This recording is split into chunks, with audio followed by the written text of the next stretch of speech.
In the last video, we discussed about how to represent a numerical data into pictures, right? So we did histogram, we did frequency polygon, we did ogive, all those kind of things. So the next thing we want to do is how do we represent categorical data or qualitative data into pictures? So there are some basic, very basic representation. The first one is bar graph. Bar graph is like a histogram, but it has a gaps between the bars. Okay, so bar graph represent categorical data by using vertical or horizontal bars of equal width. Okay, the distance between the bars should be equal. If there are more than two bars. The categories are plotted along one of the axes, x-axis or y-axis, and the value of the categories are written in the other axis. Okay, so for example here, so college spending for first year students. So for first year students, these are the money. These are the dollars they spend in the first year. Electronics 728, dome decor 344, clothing 141, shoes 72. Okay. Now you want to. These are the categories, the class, and these are kind of frequency. This is the money. This is like a class. So it is the categorical data, right? So you want to make one bar for electronics, another bar for dome decor, and so on, and these are the height of the bars, but there will be gap between bars. Okay, there are two types of bar graphs. One is the horizontal, another is the vertical. Okay, in the horizontal you write the y-axis is these categories, and then the length will be that value, and in the vertical one the categories goes to the x-axis, and then on the y-axis these are the money. Okay, and you draw the height of the bars to represent that money. Okay, so you can do similar thing for that. You can draw x-axis and y-axis, and then do dogs, right, and then cats, and then fish, and then other, like that, right? And then what is the highest one? 160. So this is 150. Okay, and 150, and so on. And then you draw a bar for dogs is 78. So 78 maybe somewhere here, right? And then another is 86.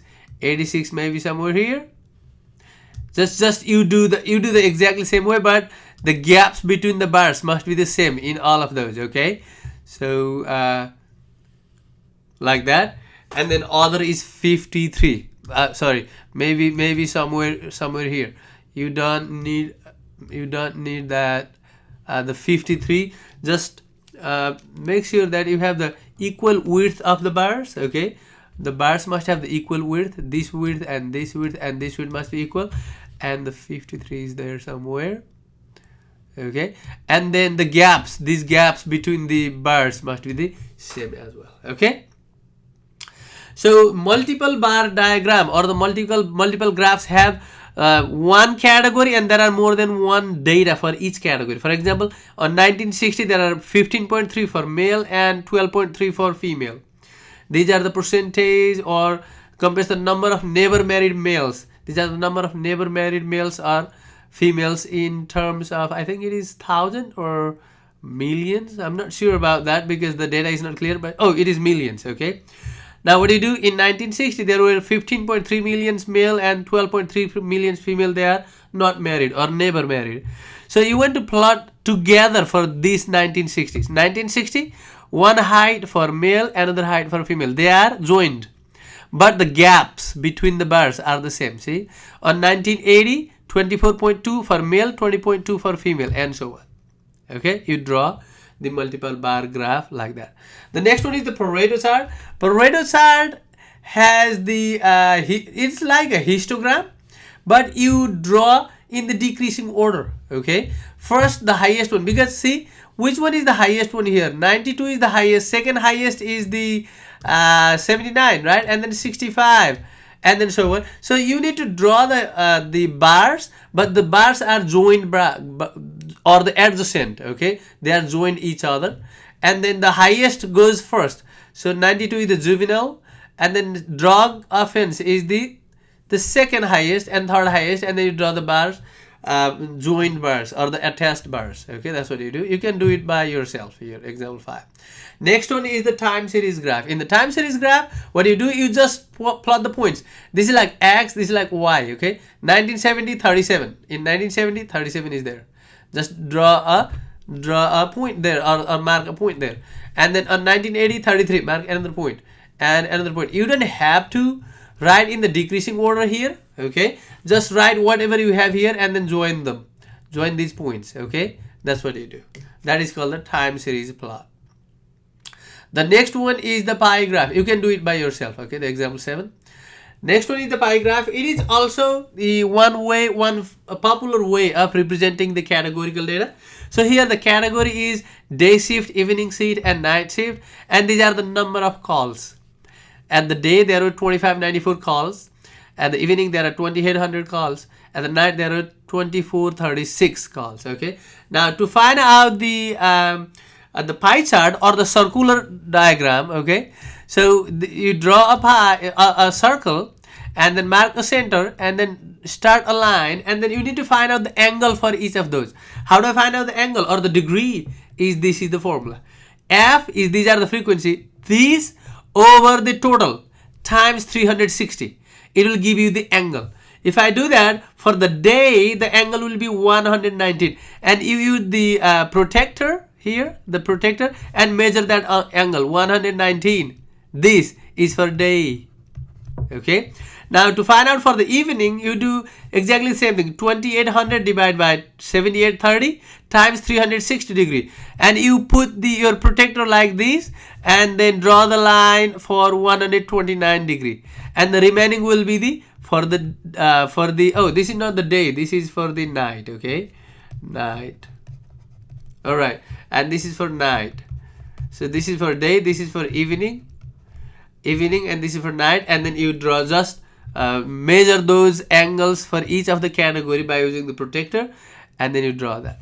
Okay, also if you want to know the percentage, okay, what you do is you do that day frequency divided by total frequency times 100%. This is the formula for the percentage. Okay, so if you do that, you will get 33% for the day, for evening 36%, for the night. For the night it is 31%, and then you write down that way. Okay, for day, evening, and night. And if you color different colors, that will look better too. All right, this is how you draw the pie chart. The next one is the dot plot. In the dot plot, it is very easy. First of all, you draw a horizontal line starting from the smallest point of the data to the biggest point of the data. Okay, and then the smallest one is 4. You see that? Where is that 4? There is the smallest one. That is 4, smallest one. Okay, and the biggest one is 28. Okay, so biggest one is the 28 is here. You draw a line, and for each of those values, you mark for each of those values between the smallest and biggest line. And then at 4, how many 4 are repeated? There is only one, so you write 1 dot. There is no 5 here. There are 3 6s. Okay, 1 6 is there, right? Another 6 is here, another 6 is here. For each of those data repeated, you write 1 dot, another dot, another dot. And you continue that way. That is the dot plot. From the dot plot, you can see that the data between 6 and 16 are more repeated, and outside that are less repeated. You can say about that. Okay. Similarly, on the pie chart, which one is the highest one? The day is the evening is the time that get the highest, that receive the highest number of calls. So from the picture, you can tell those things easily. Okay. So you can do that dot plot, for example, for yourself. The next one is the stem and leaf plot. So this is very easy thing. Okay, the first thing you do is you write the data in the increasing order, and then you group them. Okay, look at this. A stem and leaf plot is a data plot that uses the part of the data values as the stem and part of the data values as the leaf to the groups or classes. For a stem and leaf plot, we first arrange the data in increasing order and separate them according to the classes. Then we construct a table. Okay, let us see how we do that. An insurance company researcher conducted a survey on a number of car thefts in a large city for a period of 30 days last summer.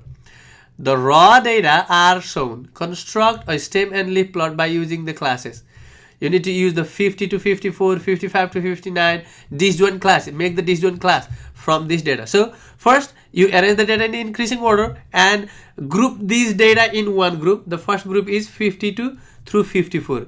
Another is 55 through 59, 60 through 64. See, all of them have the equal width, okay? And 65 through 69 up to here, and then 70 through 74, this one, okay? And then the other one is, the last one is 75 through 79, okay? This one is the one and the other one is one. Okay, we group them. Now what we do is you draw a vertical line and write the first letter at the beginning. For example, for the first group, all of them have 5, right? You write down 5 and then you write 0 1 1 2 3 3, 0 1 1 2 3 3. Remember that you always write in the increasing order like that, okay? On the right side, if this is called stem, this is called stem, and these are called leaves, okay? Similarly, for the second one, all of them have 5. This is the 5, and the second letter will be 5 5 6 7 7 8 9, 5 5 6 7 7 8 9, and you continue that way, okay? Sometimes you have the two-way stem and leaf plot, okay? So in case of the two-way stem and leaf plot, exactly do the same thing. First of all, you need to arrange, okay, the data in increasing and decreasing order, increasing order for each data. And in case of the two stem and leaf plot, you write the stem in the middle, okay, and then the leaf on the sides. For example, the number of stories in two selected sample of tall buildings in Atlanta and Philadelphia is shown. Construct back-to-back, it is called two-sided or back-to-back stem and leaf plot, and compare the distribution. Let's say on the Atlanta there were how many with 20s in 20s. We are making 20s, 30s, 40s, 50s, 60s, 70s, okay? It didn't say anything, that's why we picked like 10 difference. In the previous example, it was giving you 5 difference, okay? 50 to 55 or 55 to 60, like that. So we did that way. But here it is not giving anything, so we pick by ourselves in tens, okay? So there is 29, 26, there is another one with, let's say, 28, right? And then here there is only one, that is 25 here, okay? Now you write 2. For Philadelphia, write down 5 and write increasing order that way. For Atlanta, you go the increasing order the other way, okay? You should be careful about that. In case of the back-to-back or the two-way stem and leaf plot, you go to the left, increasing on the left and increasing on the left and increasing on the right. See, you see that? On 3, there is 30, 30, 30, 30, 32, 32, 33, 34, and that way, increasing that way. Here, 31, 32, 32, 32, like that, increasing that way. So once you write, you can cross that so that you don't miss any of those. Okay, guys? So this is the back-to-back stem and leaf plot. So why do we need this stem and leaf plot? You can see that this has more data in 60s, 60 through 65 through 69, right? And then followed by 55 through 59, and then 75 through 79, and that way. You can tell about that. Similarly here, what is the conclusion here is the buildings in Atlanta have larger variation in the number of stories per building. Although both distributions are picked in 30 to 39, both of them have many in 30 to 39 stories, right? Philadelphia has more building in this class. There are more building in this class. Atlanta has more building that have 40 or more stories. See? More building and 40 or more stories actually. And then Philadelphia does. Okay? This is how you can make back-to-back stem and leaf plot. Okay? Now you may ask, if there are just only one digit on some and 2 digits on the other, you can write 0 and then 1 and then 2, 3, like that. Or you can do 0, 1, 1 or 0, 0, 1, like that, depending on how the data are repeated and what is given, what is asked in the question, okay? So it says, construct back-to-back stem and leaf plot and compare it didn't say anything. So I think you can do 0, 1, 2, 3, 4, like that. 2, 3, 4, and then draw the stem and leaf plot in either side, okay? So for Europe and South America, like that. And for For Europe and South America, for Europe, how many? Started with 0. 1, 2, 3, 4, 5, 6, 7, 8. There are many, right? You can do, what is the smallest one? 3. So you can write 0, 3, and then 0, 4, 0, 4, 5, 5, and so on. Okay. On here, how many? There is just 2. Okay. On 1, there are many. You can write 0, 0, and whatever. Increasing order that way, increasing order that way. This is how we draw the back-to-back stem and leaf plot. And the very last one is the pair data with scatter plot. Scatter plot is similar to the time series data. Okay, you draw x level on x and y axis and plot the points and join. You don't have to join for the scatter plot. You just plot the points and analyze the scatter plot. If the scatter plot have this shape, it is increasing or positive linear relationship. If the scatter plot has this shape, it has negative linear relationship. What does that mean? That means whenever x increase, the height of the values are increases. That is the increasing. That is that form. This is decreasing. When x is increasing, the height is decreasing, right? This one has U shape, non-linear. This is not represented by a line. This is no linear relationship. Okay. So how do you draw this scatter and leaf plot? This is like x, y, x, y, x, y, x, y, and you plot that. Okay. You see that on 23. So what is the smallest data here? Smallest is 17, right? So you start with 16. That's a good idea. And what is the highest data? Highest data is 24, right? There is 24, highest x value. And then you can write up to 25. Now, so on 23, 60, 27. On 23, 60, 27 is close to 6,000, right? On 24, sorry, 23, yeah. On 24, it is 5,712. On 24, is smaller than 6,000. And on 17, 8765. On 17, 8765. And you just plot those points. That's the scatter plot. It is negative linear relationship, right? That's what you can say. The data are negatively related. That means when the age increases, the number of accident decreases. That's what it says. When the age increases, the number of accident decreases. That's what you can say about the data from the scatter plot here. Okay, guys? This is the end of chapter 2. Okay? Thank you.